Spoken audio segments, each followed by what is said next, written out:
विषय आहे वीज वाचवा. आपण विजेचा वापर करतो त्यामुळे आपल्याला जास्त पैसे भरावे लागतात. समजा आपण त्याचा कमी वापर केला तर आपल्याला किती कमी पैसे भरायला लागतात. आपण कुठली तर गोष्ट जास्त वापरतो जसा मिक्सर, टीव्ही, हे सगळ्याचा आपण कमी वापर केला तरी आपली वीज वाचत.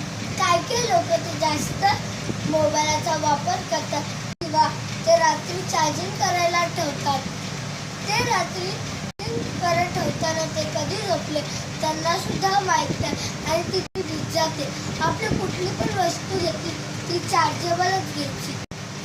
आपण कुठली गोष्ट घेतो ती बॅटरी सेल, हे सगळे कारण की बॅटरी सेलसाठी आपल्याला 2 महिन्याचा बॅकअप भेटतो.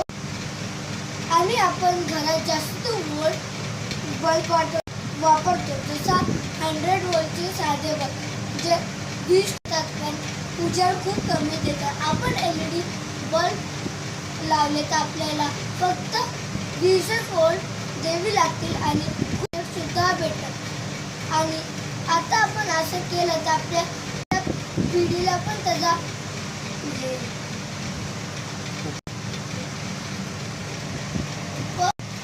घेता येईल. यासाठी आपल्याला वीज वाचवायला पाहिजे. आपण खूप वीज आपली पाण्याने बनते पण पाणी तर खूप आहे पण ते महासागरामधलं खारट पाणी आपण नाही शकत. आपण पावसाचं पाणी वापरतो आणि त्याला जास्त वापर आपल्या प्यायला सुद्धा पाणी नाही भेटू शकत. त्यासाठी आपल्या विजेचा कमी करायला पाहिजे. धन्यवाद.